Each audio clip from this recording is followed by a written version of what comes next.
El tema que vamos a ver hoy tiene que ver con entender una parte de lo que es el estudio dinámico de procesos, que es el estado estacionario de un proceso.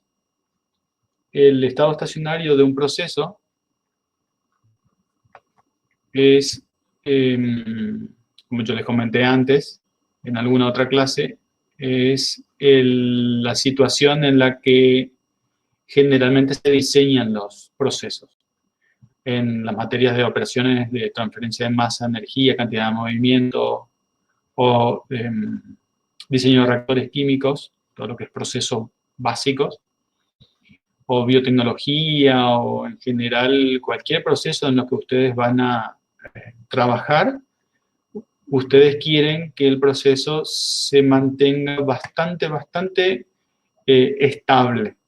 O sea, que si ustedes están fabricando tinta para marcadores, ustedes pongan los ingredientes, programen una máquina y esa máquina y ese proceso funcione siempre produciendo la tinta del color que ustedes quieren con la intensidad que ustedes quieren. En lo posible, sin mucha intervención del ingeniero o del operador.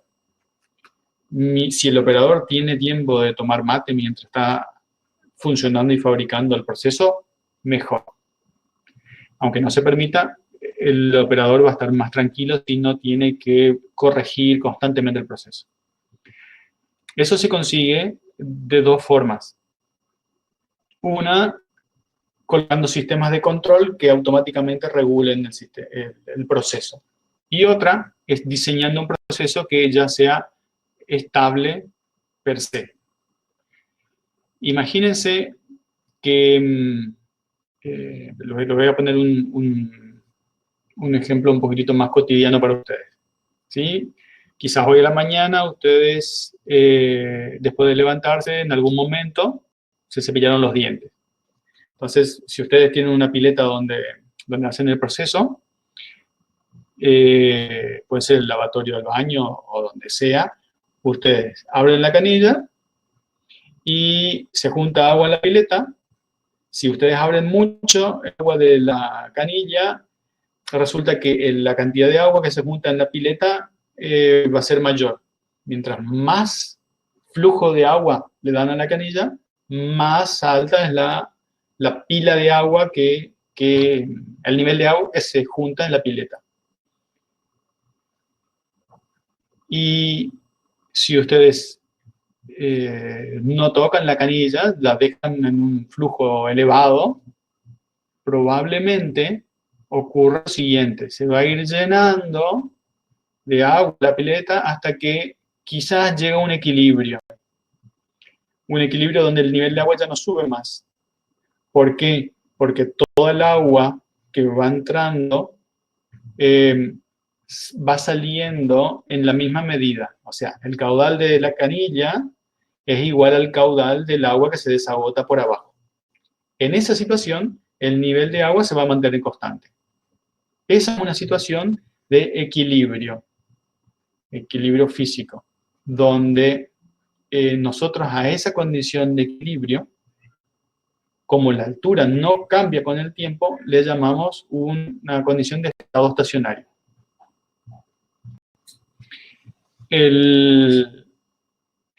Si ustedes cierran ligeramente la canilla, el nivel de agua va a bajar y probablemente baje algunos milímetros, no mucho más que eso, y vuelva a quedarse en otro nivel, que es otro nivel de equilibrio, que le corresponde al flujo de agua un poquitito menor. Y así ustedes pueden ir cerrando ligeramente la canilla y el nivel de agua puede ir bajando. Obviamente esto va a depender mucho de la cantidad, digamos, del flujo de agua que ustedes dispongan en su instalación de agua. Si ustedes, puede ser que tengan un flujo de agua, una canilla donde salga mucha cantidad de agua, es muy probable que eso rebose. ¿sí? Abriendo en la máxima posición, rebose la pileta y empieza a mojar todo el recinto. Si, por el contrario, la presión de agua o el caudal de agua que sale por la canilla es muy bajo, es probable que nunca se forme una pileta de agua dentro de ese lavatorio que ustedes están usando y lavándose los dientes. Y esto último, ¿por qué pasa? Puede ser que la abertura por donde esa agua es muy grande, entonces no hay ninguna resistencia al flujo y todo el agua, ni bien entra, se escurre y se pierde. Estas dos condiciones, donde ustedes tienen un caudal muy grande, una abertura muy pequeña, y el agua empieza a juntarse y rebosa la pileta, es un caso extremo. Es un caso donde hay desbordamiento. Y el otro caso, donde ustedes tienen un agujero muy grande abajo y un flujo muy pequeño de agua que ingresa, es muy probable que no se junte nada o nada apreciable de agua en la pileta. Por lo tanto, el nivel siempre va a ser cero. Ese es el otro caso extremo, ¿sí? Entonces, tenemos sistemas dinámicos porque uno puede cambiar el flujo de agua que va ingresando. Tenemos sistemas dinámicos que generalmente tienen dos extremos. Un mínimo, donde los niveles son cero, y un máximo, que puede ser lleno completamente saturado, que en algunos casos rebosa y se pierde, y en otros casos, si mi pileta tiene una tapa, no va a rebosar. ¿Sí? Esos serían dos casos extremos que no son justamente los más buscados. Cuando ustedes diseñan un proceso, o cuando ustedes van a usar un proceso en la industria, generalmente se van a situar en una condición intermedia. Una condición intermedia donde el nivel de líquido esté, por decir algo, a 3/4 del volumen total. Entonces, vamos a suponer que eso también representa 3/4 de la altura total. Entonces tienen un margen arriba que sirve para compensar fluctuaciones y tienen un margen por debajo de ese nivel para compensar fluctuaciones a la baja, ¿sí? Supongamos que si el nivel de líquido no baja por debajo del 50%, ustedes pueden todavía sentirse tranquilos de que el reactor, la pileta o el proceso no va a explotar, no va a haber una pérdida de calidad en lo que ustedes están haciendo. Esa posición intermedia, en este caso del nivel de agua, es el valor de diseño del proceso. Y el valor de diseño es una condición de estado estacionario. ¿Por qué estado estacionario? Porque la altura, que va a ser la variable principal que a ustedes les interesa, no cambia con el tiempo. O sea, que la derivada de la altura con respecto al tiempo es igual a 0. Si el proceso que ustedes tienen además tiene una reacción química o una mezcla, también puede ser interesante o importante más bien mirar la concentración de algún soluto dentro de ese reactor. Si la concentración de ese soluto cambia con el tiempo, aunque el nivel no cambie con el tiempo, el sistema no va a estar en estado estacionario. Porque la definición de estado estacionario significa que todas las variables que son de importancia no cambien con el tiempo. Si por lo menos una de estas variables cambia con el tiempo, el sistema en sí se considera que no está en un estado estacionario. Aunque algunas de las variables no cambien, el sistema con su conjunto se considera que no está en estado estacionario.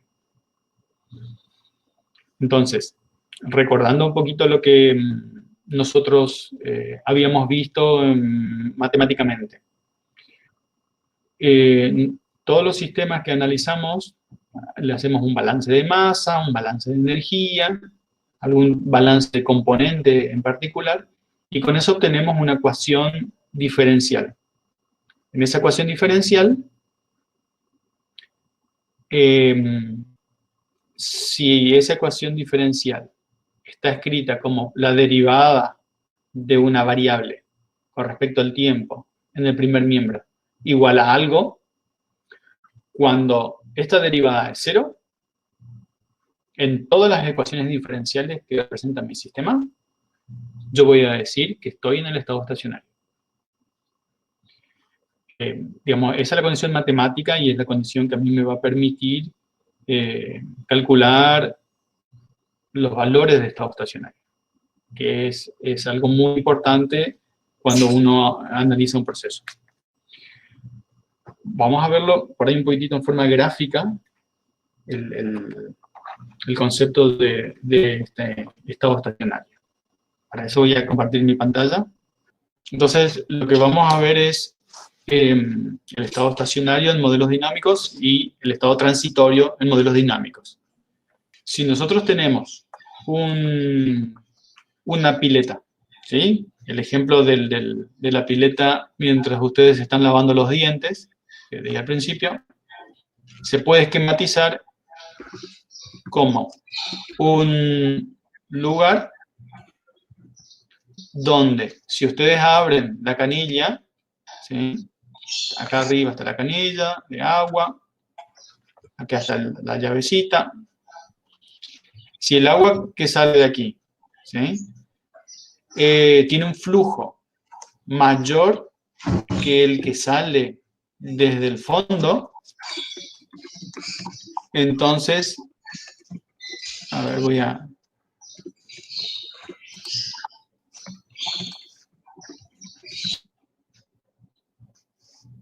A ver, creo que ahora se escucha mejor. Si el flujo de entrada es muy grande y la resistencia que ofrece el orificio de salida aquí abajo es alta, el tanque se va a ir llenando y va a quedar en alguna altura 1. Si yo voy cerrando, esto es con un flujo 1, si yo voy cerrando la canilla ligeramente, por ejemplo, si el flujo 1 es igual a 1 litro por minuto y el flujo 2 es la mitad, 0,5 litros por minuto, entonces el agujero de salida siempre va a ser el mismo. Muy probable que alcance el líquido interno aquí otra altura, ¿sí? Altura 2, que va a ser otra situación de equilibrio. Ese sería el flujo 2. El valor de F1 es mayor que F2 y el valor de H1 es mayor que el valor de H2. Si, fíjense que yo no estoy cambiando el tamaño de la abertura del fondo. Si en el proceso, desde que yo llevo la canilla desde el flujo 1 hasta el flujo 2 es muy rápido, ¿sí? Yo podría graficar aquí, voy a hacer un gráfico, donde pongo la posición de la canilla, ¿sí? Vamos a suponer que una canilla que me permite que se cierre con una vuelta entera. Si está abierta al máximo y la cierro hasta la mitad, entonces yo pasé desde un flujo 1 que tenía este valor, ya dibujo, que tenía este valor, que era igual a 1 litro por minuto, Esto es 1 litro por minuto. Hasta que en determinado momento yo cambié a la mitad, 0,5 litros por minuto, y queda así la pileta. ¿Sí? Esto es 0,5 litros por minuto. La posición de la canilla está muy relacionada a el flujo que sale de la canilla. Por eso yo estoy dibujando flujos en el eje acá de las Y, en el eje vertical. Y en el eje horizontal estoy dibujando tiempo. Estoy representando tiempo. ¿Qué pasa? Y eso es lo que nos interesa en ingeniería. ¿Qué pasa con la altura? Y voy a hacer un gráfico aquí abajo. Voy a graficar la altura de este tanque para llegar desde el valor H1, que era una posición de equilibrio, a la posición H2, que es otra posición de equilibrio. ¿Cómo evolucionó? Bueno, para saber esto hay que hacer un experimento. Acá no tenemos la posibilidad de hacer un experimento. No encontré un buen video que me explique esto. Y yo les voy a contar y por ahora confíen en mí y después realicen lo que yo les digo. Mientras la canilla está en la posición F1 y esto está en equilibrio, la altura que alcanza es la altura H1. Y en este preciso instante, ¿sí? En este instante, esto sigue siendo tiempo acá abajo, en este preciso instante, la altura empieza a disminuir. ¿Y de qué forma va a disminuir? Ya vamos a ver eso. Va a disminuir para que en algún momento tome el valor H2. H2 está por acá. Entre todo este tiempo, ¿sí? Que estoy rayando aquí, desde un tiempo 0 hasta tiempo 1 hasta un tiempo 2, la altura va a ir cambiando. ¿Y cómo cambia? Puede cambiar de la forma que sea. Va siempre respondiendo a la física del problema.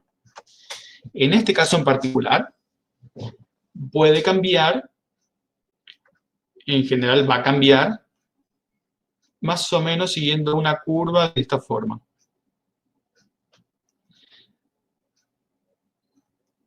Pero también podría cambiar de otra forma. Podría cambiar con una curva que tenga la convexidad hacia abajo, podría cambiar en una forma lineal, podría cambiar con oscilaciones, cosas más raras. Después vamos a ver eso. Pero esencialmente, toda esta parte que está de la curva, que va desde el valor estacionario anterior al valor estacionario final, H2, el proceso está evolucionando en forma no estacionaria. ¿Por qué no estacionaria? Porque este valor no es constante con el tiempo. En otras palabras, si nosotros graficamos la derivada de la función, la derivada de h con respecto al tiempo, ¿sí? Si eso es lo que graficamos, la derivada va a ser, esto es el tiempo, si este es el tiempo t1 y este es el tiempo t2, de lo que yo marqué ahí abajo, entonces, aquí la derivada va a ser 0. En esta parte, la derivada va a ser 0, el 0 está acá. En esta otra parte, la derivada va a ser 0.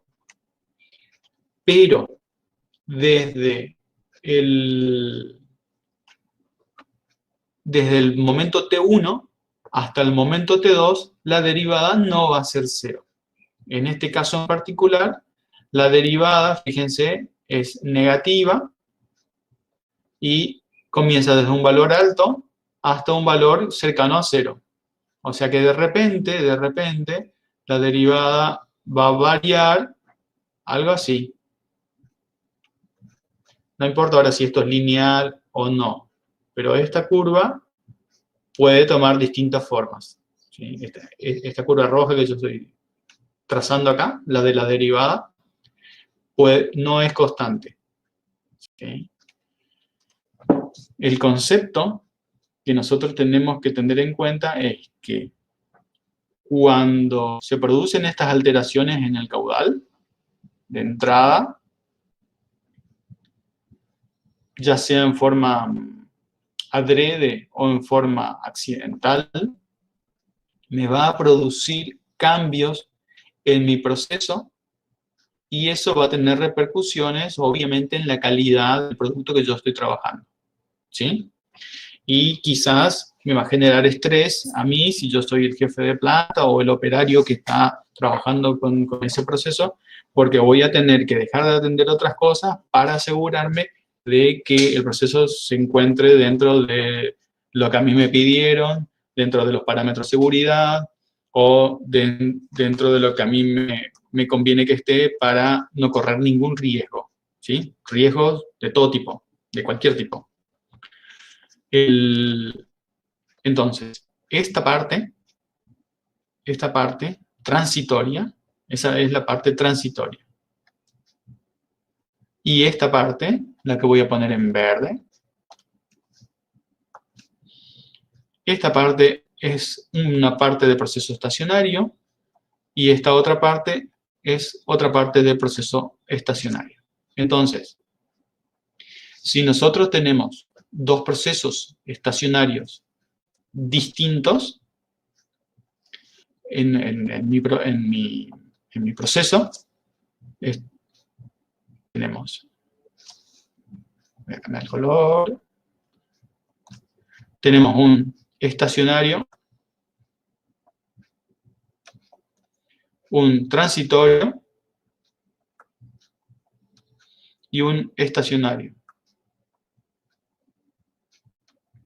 Nosotros siempre queremos que la etapa transitoria sea lo más breve posible y lo más suave o tranquila posible, de tal manera de alcanzar nuevamente un estado estacionario.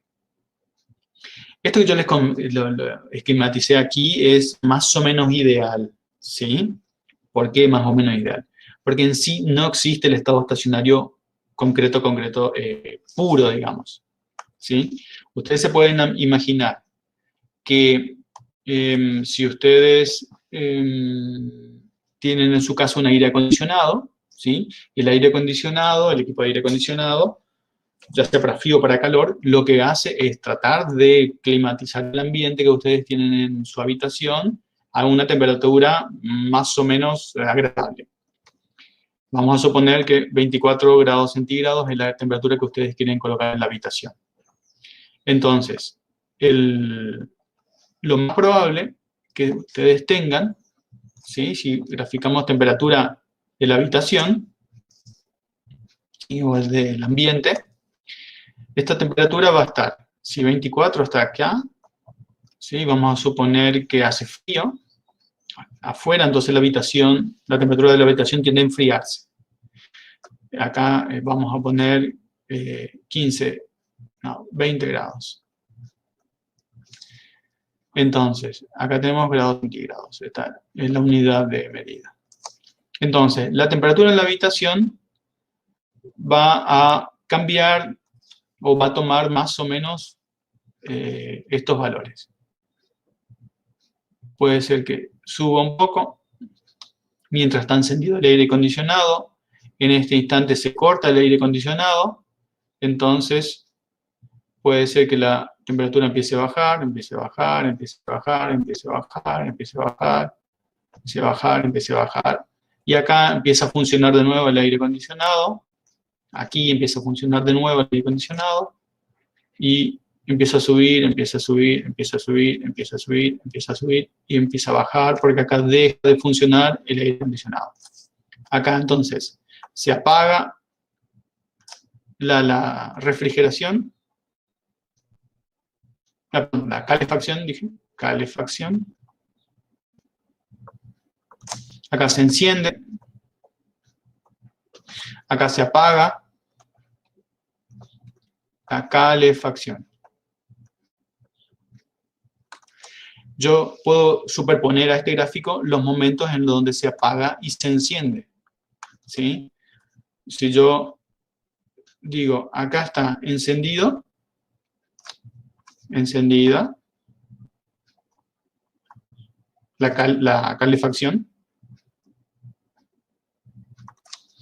Aquí está apagado, de acá hasta acá está apagado.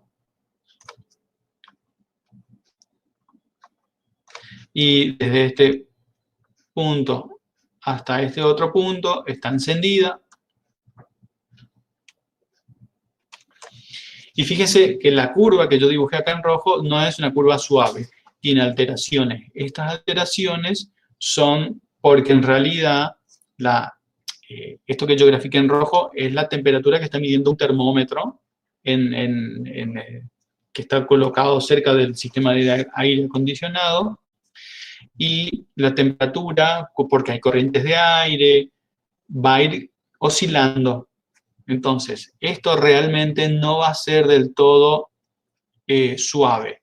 Va a tener algunas oscilaciones y todo va a depender, digamos, de dónde está colocado el aire acondicionado, de si funciona bien o no funciona bien el ventilador, si justo alguien abrió la puerta, si justo alguien pasó, si alguien encendió una lámpara, un horno, o alguien de repente abrió la heladera, y todo esto altera el proceso, no el proceso, sino la temperatura ambiente. Y todo esto va a influir en el ciclo de encendido y apagado del aire acondicionado, del sistema de calefacción.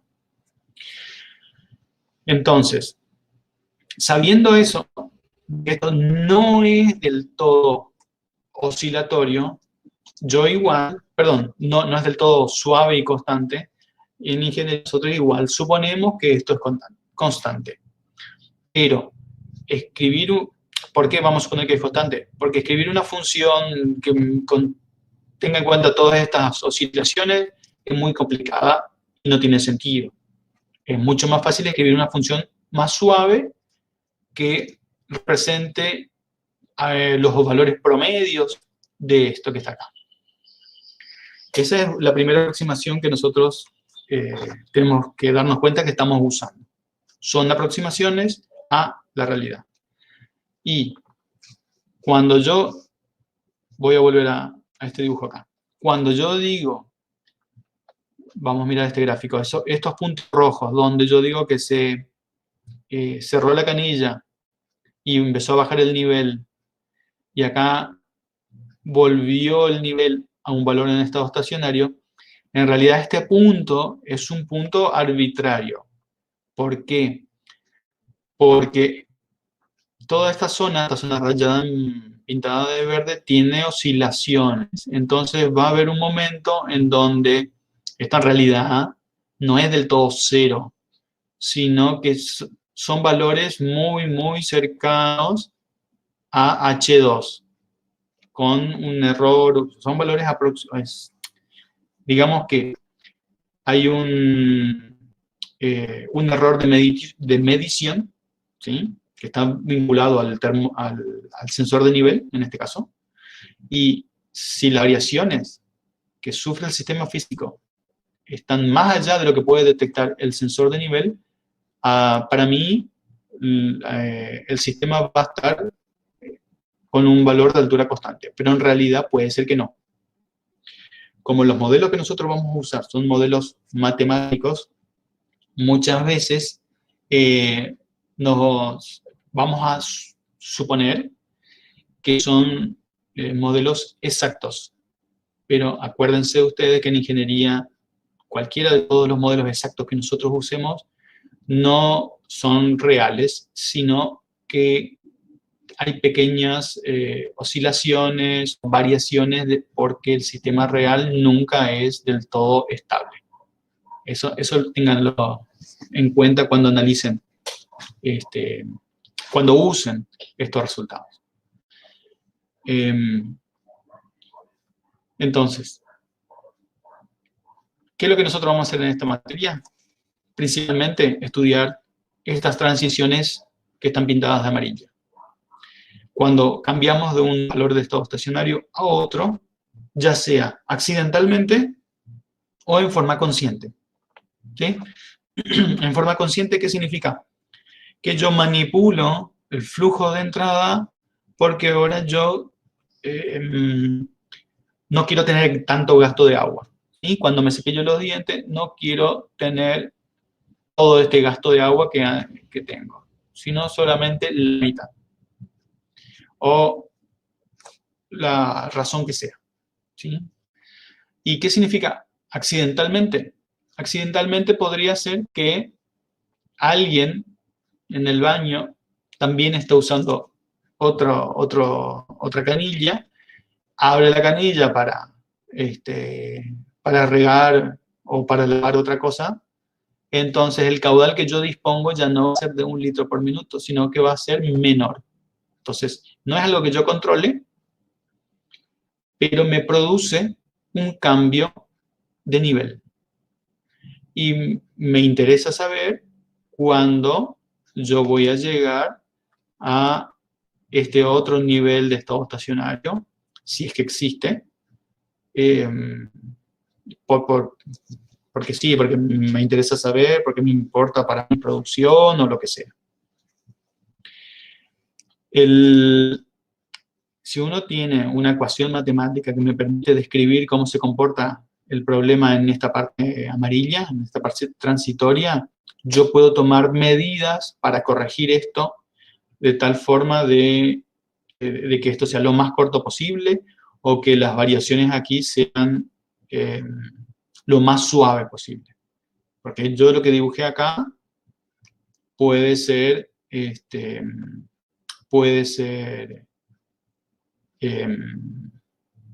¿cómo se dice? Puede ser aceptable. Pero la evolución del H1 al H2 quizás no siga esta curva que está acá, quizás tenga otro proceso y ese otro proceso puede ser, no puede ser útil para mi producción. Ya vamos a ver eso más adelante con un ejemplo.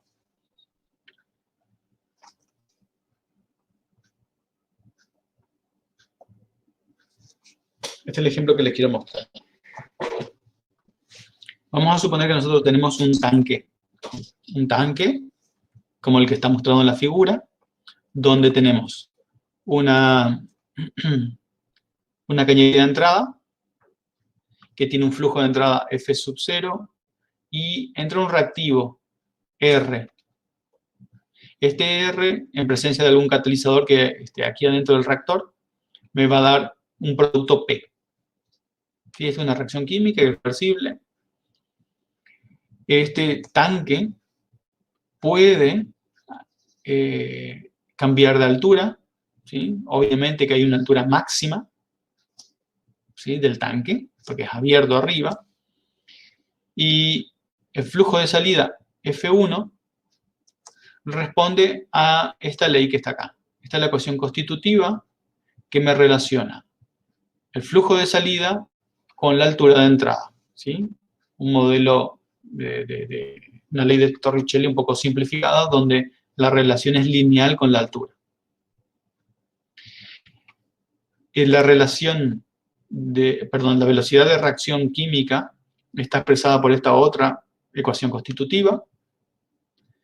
La velocidad de R, ¿sí? De descomposición de R, es igual a K por la concentración del reactivo. Bueno, obviamente aquí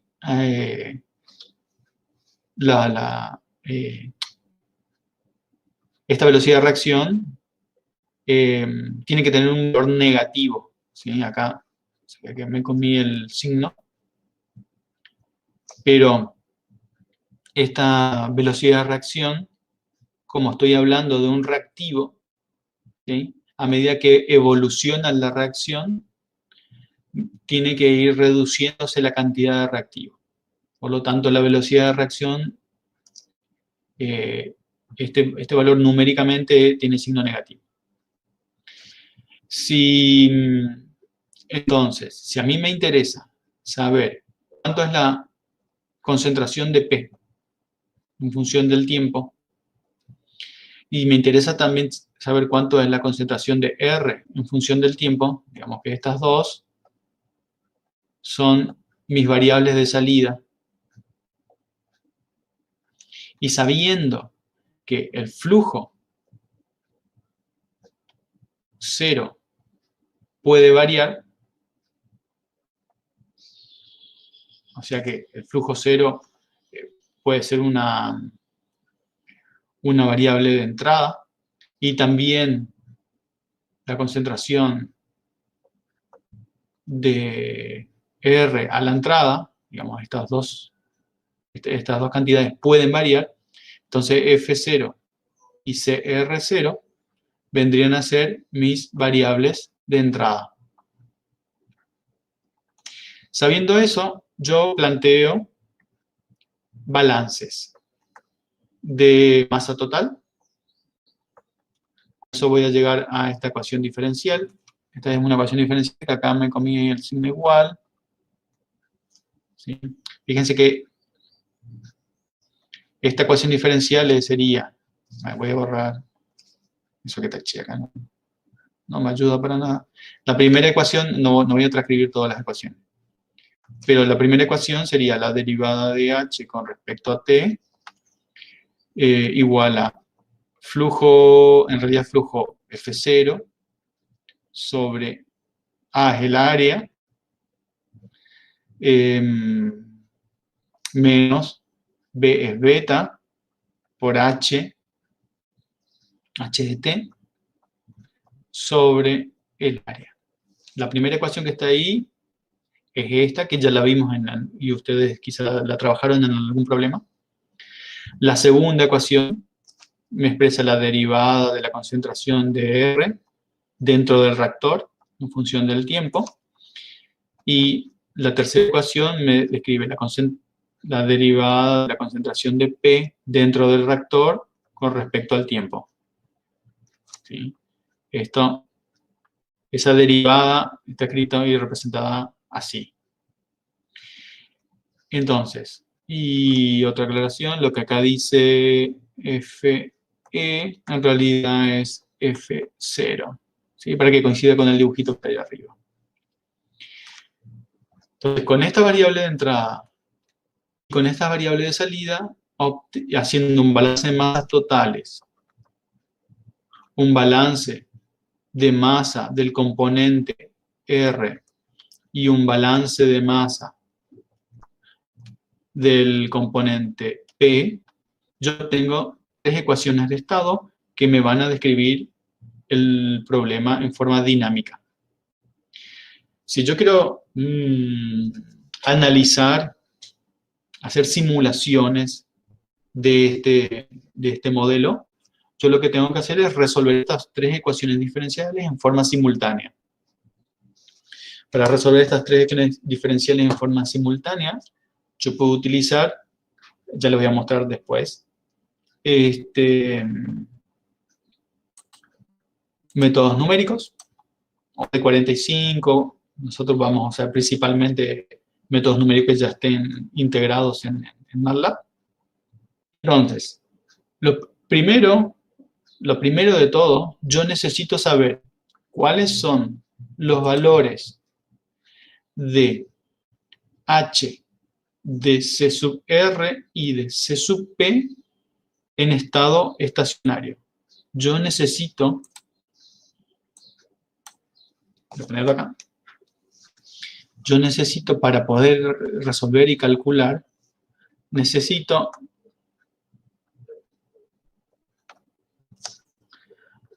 conocer H en estado estacionario, C sub R en estado estacionario, C sub P en estado estacionario. Y estas tres variables de estado en estado estacionario van a salir siempre y cuando, ¿sí? Voy a repasar esas ecuaciones diferenciales acá.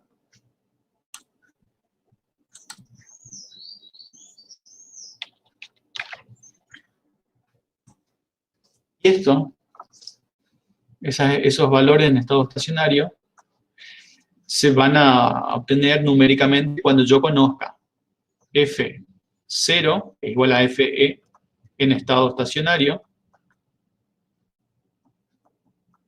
o sea, el flujo de entrada. Yo necesito saber cuánto vale la concentración R sub 0 en estado estacionario, y también necesito conocer cuánto vale A, necesito conocer cuánto vale beta, y necesito conocer cuánto vale K. Si yo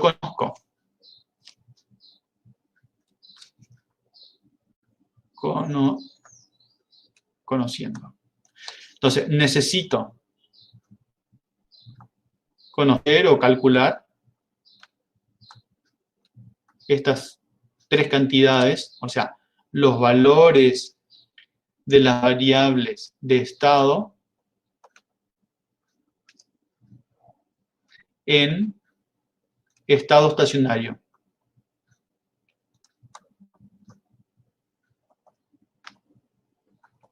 Yo necesito conocer los valores de la variable estado en estado estacionario.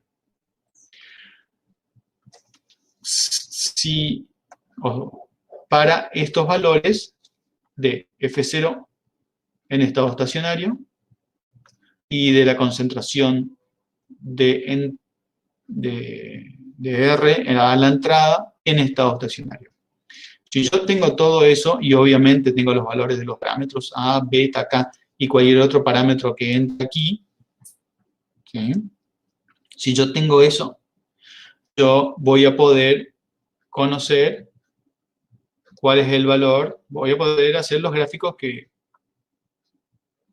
dibujé antes en el ejemplo del lavatorio mientras me lavaba los dientes. O sea, voy a poder saber cuánto vale H en estado estacionario.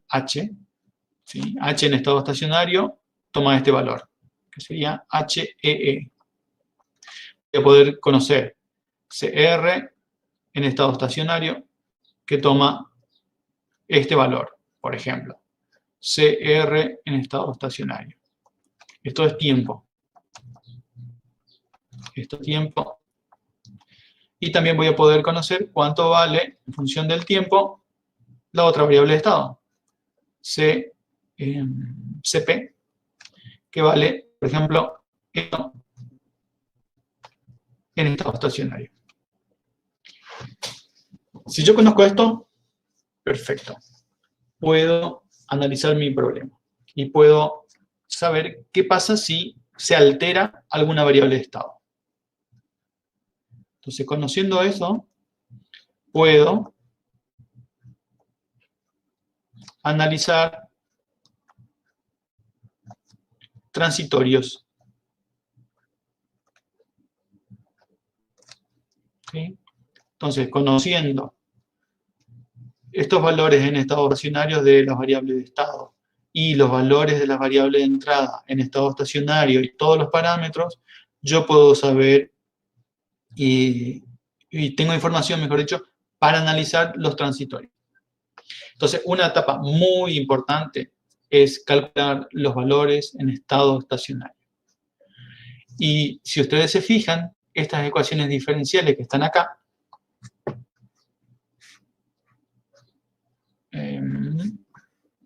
a ver, sí, estas ecuaciones diferenciales me permiten conocer los valores en estado estacionario.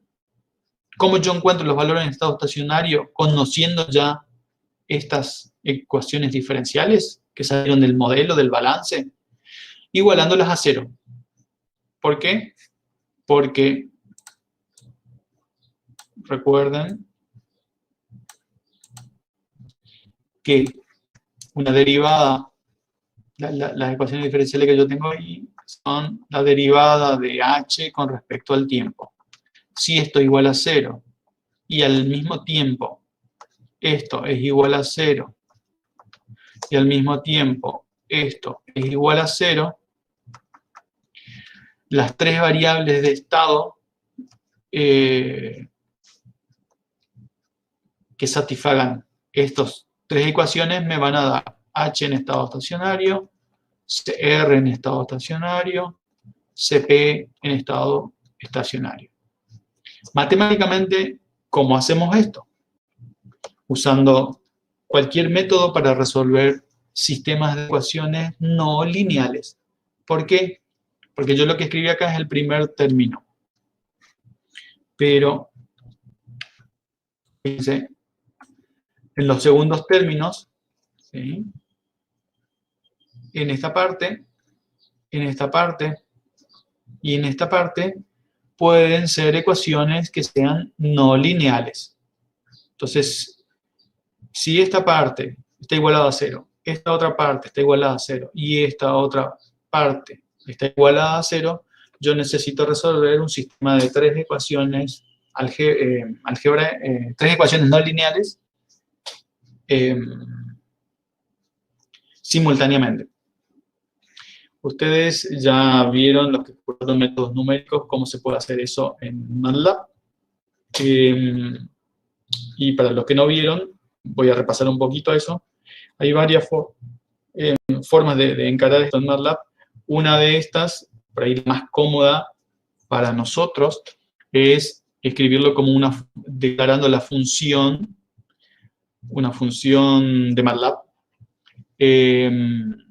donde se definen los valores de cada función. Fíjense que yo escribí la primera ecuación acá, la segunda ecuación aquí, y la tercera ecuación acá, donde x1 es la altura, x2 es la concentración de R, y x3 es CP. ¿Por qué escribí x1 y x2 y x3? Porque eso es la forma en la que MATLAB necesita que se escriban las variables en sistemas de múltiples ecuaciones. Siempre y cuando yo utilice el comando fsolve. ¿Sí? Si ocupo otros comandos, hay otros comandos para hacer esto.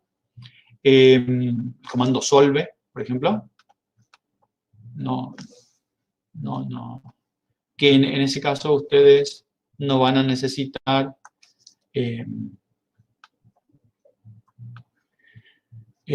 cambiarle los nombres. Puede mantenerse R, CP y H, pero solve, acuérdense, resuelve esto en forma simbólica. ¿Sí? fsolve resuelve el problema en forma numérica. Entonces, si ustedes definen esta función,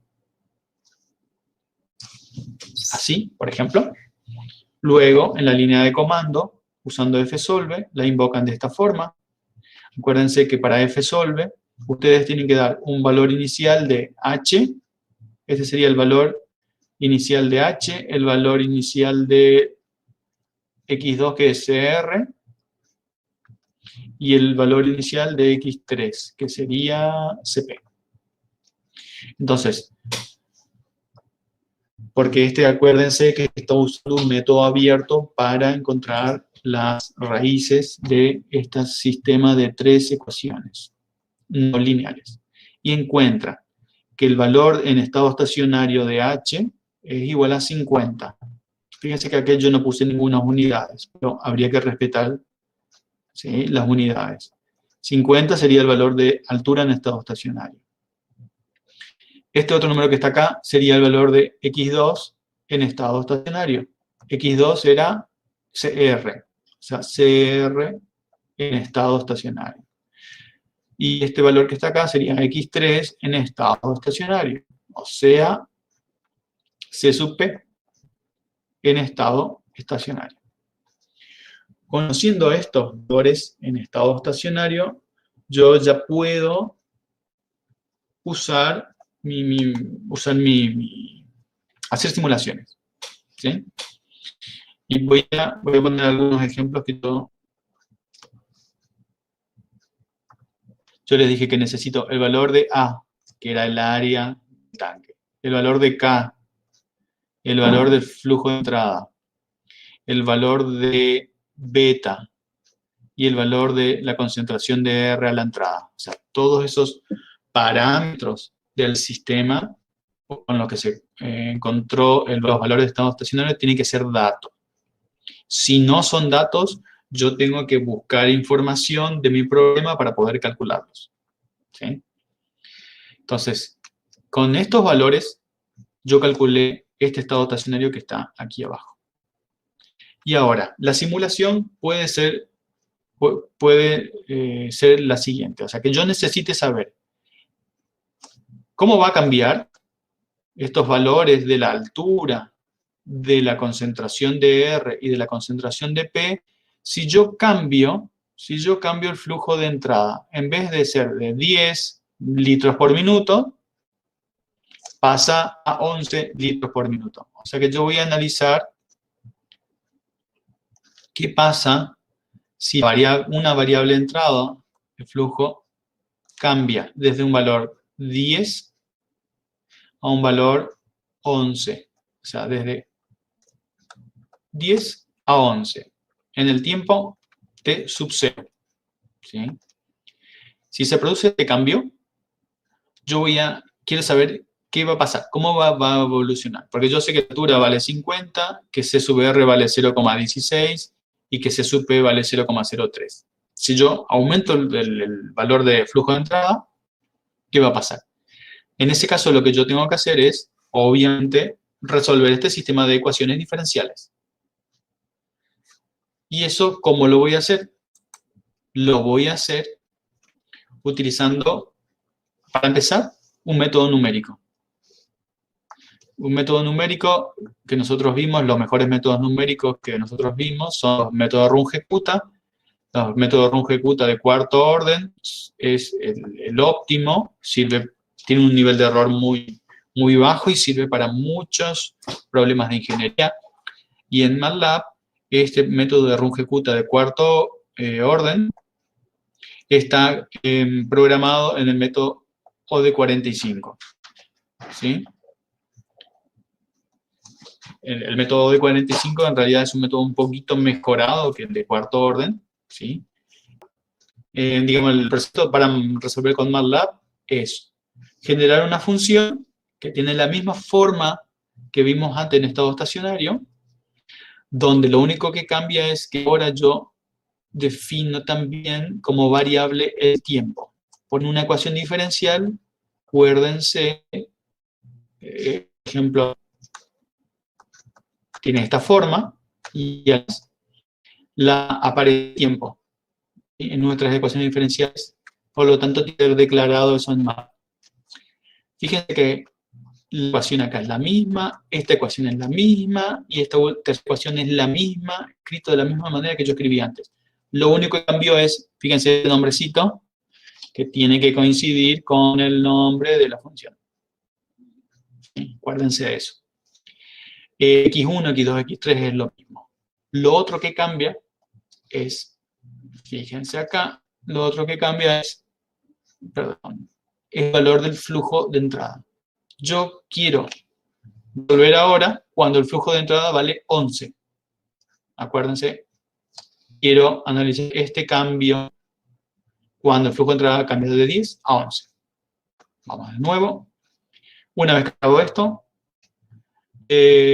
colocamos en la línea de comando el comando D45. Aquí está. El comando D45 se invoca de forma, invoco la función, tengo que definir el rango de tiempo, del tiempo, ¿sí? Del tiempo o de la variable independiente, acuérdense. Y tengo que definir los puntos iniciales de las variables. El punto inicial de x1, el punto inicial de x2 y el punto inicial de x3. El punto inicial, acuérdense, cuando resolvemos una ecuación diferencial, es punto de partida, el punto conocido en una gráfica, ¿sí? O sea que para encontrar una de las funciones, de la familia de funciones que cumplen la ecuación diferencial, yo tengo que tener una condición inicial. ¿Sí? Este es un problema de valor inicial, acuérdense de eso. Entonces, a partir de este punto, que es punto inicial, yo obtengo la función y elijo bien la función de mi familia de funciones. ¿Sí? Acuérdense de eso. Sabiendo eso, yo voy a obtener acá, como resultado, 3 funciones. Una h en función del tiempo, h en función del tiempo, otra es cr en función del tiempo, y la tercera cp en función del tiempo.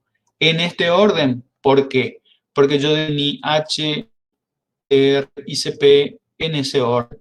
¿Sí? X1H, X2 SR y X3 SP. Si yo cambio el orden acá, el orden va a cambiar a la salida. ¿Sí? Sé bien de eso. Y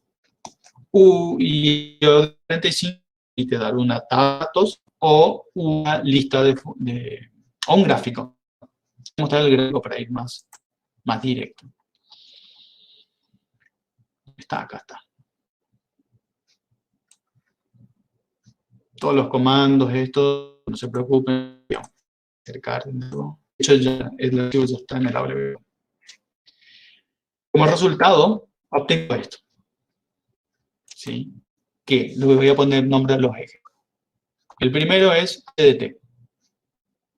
Esto es tiempo, esto es tiempo, sin el eje abscisas es tiempo. El segundo es CDR en función del T. Y el tercero es CP en función de T. Obviamente grafiqué siguiendo el mismo orden que venía usando antes. Fíjense que en este punto, en el punto 0, es el punto inicial. Fíjense que parte del orden estacionario, ¿sí? Todo lo que está desde aquí hacia allá es un valor en estado estacionario cuando f es igual, f sub 0 es igual a 10. Y todo lo que está desde aquí hacia la derecha es cuando f sub 0 es igual a 11. Todo esto, todo el gráfico es cuando f sub 0 es igual a 11. Fíjense que mirando solo la altura empieza a tomar un valor estacionario más o menos por acá. ¿Sí? Fíjense que toda esta parte desde aquí hasta aquí, hay variaciones. Fíjense que la altura va subiendo gradualmente hasta aproximadamente 55. Y acá vamos a poder, o acá, si ustedes quieren, puede ser que alcancemos el valor estacionario. ¿Por qué yo no puedo definir exactamente dónde termina el transitorio y empieza el estacionario? Después lo vamos a ver, pero matemáticamente no lo puedo definir. ¿Sí? Con el modelo que yo estoy usando, no puedo definir dónde termina. ¿Sí? Después repasamos esto. Mirando ahora la concentración de R. La concentración de R, fíjense que primero sube, ¿sí? Porque yo subí el caudal, de entrada tengo más reactivo, por eso es coherente que esto suba.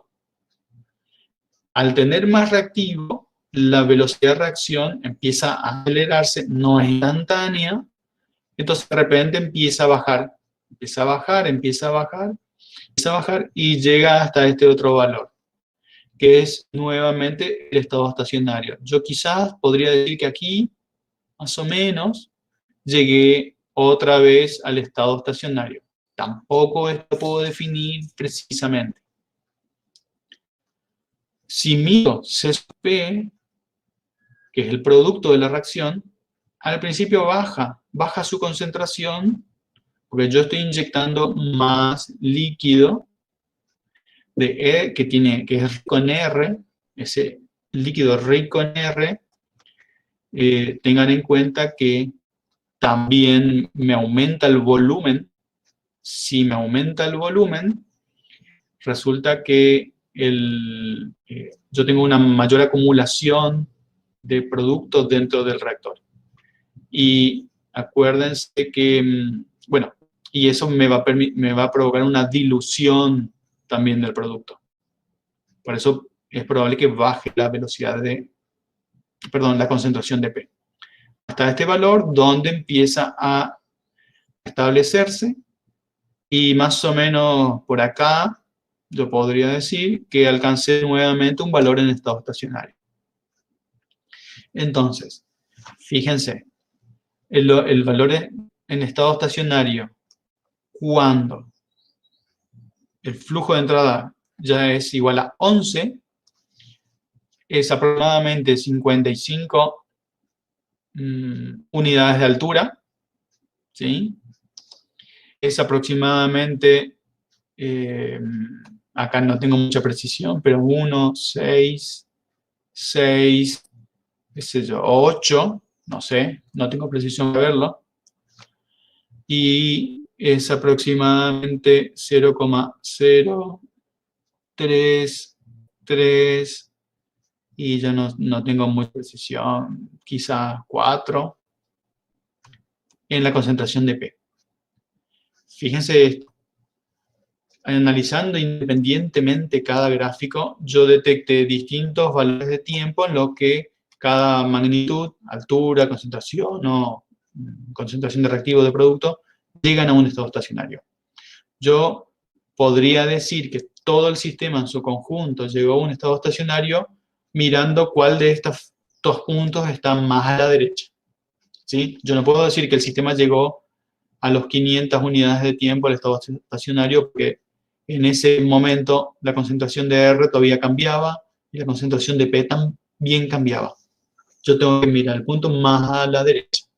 Y a partir de ahí, si acá no cambia CR, no cambia CP y no cambia H, yo puedo decir que a los 700 unidades de tiempo yo ya alcancé un estado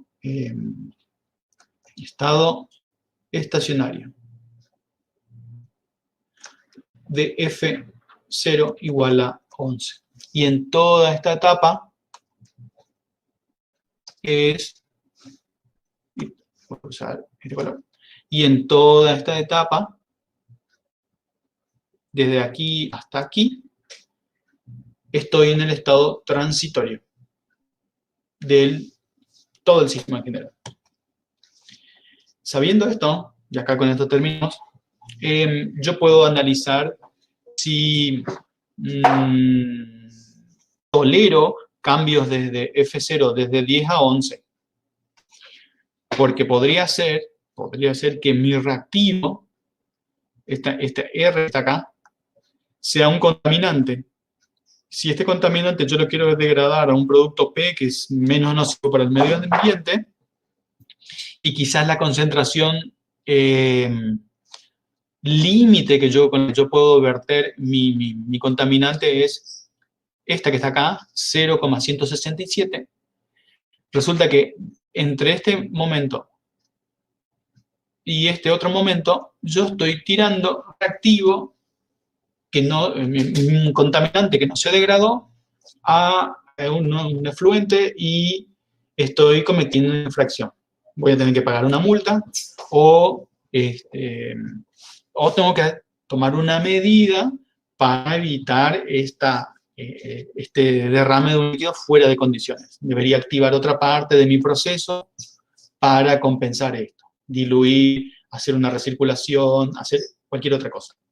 Entonces, de acá, con esta información de qué es lo que pasa en los estados transitorios, yo necesito, lo puedo usar para tomar decisiones. Podría ser también, fíjense, que la concentración tolerada sea 0,168. En ese caso, me estoy dando cuenta que yo no estoy infringiendo nada de la reglamentación y que puedo tolerar este cambio de 10 a 11. Pero ¿qué pasa? Fíjense una cosa. Si mi tanque tiene una altura de 54 unidades de longitud, resulta que no me sirve, porque en este punto mi tanque empieza a desbordar. Si empieza a desbordar, tengo un problema. Fíjense, esta es la forma de usar estos gráficos este análisis que yo hice es muy simple. Ustedes en control de proceso, cuando ustedes analicen eficiencia, rendimiento, productividad, van a tener más elementos para hacer análisis más complejos. Pero en principio, lo que nosotros vamos a ver en esta materia es obtener estos gráficos para después identificar y hacer análisis de modelos en las simulaciones. Esto que está acá, este gráfico que está acá, ya es una simulación. Y lo otro importante que hay que ver acá es esto. Si yo cambio una variable de entrada, F0 en este caso, en rojo no voy a marcar en celeste. Si yo cambio F0 desde 10 a 11, yo voy a ver que llega a otro valor de estado estacionario. Fíjense que acá llegamos a 55, acá llegamos a este valor y aquí llegamos a este valor. Eso no siempre ocurre. Si yo produzco un cambio aquí, en esta variable de entrada, y yo llego a otro valor de estado estacionario, yo digo que estoy frente a un proceso estable. Entonces, este es un proceso estable. Y de hecho es estable autorregulado.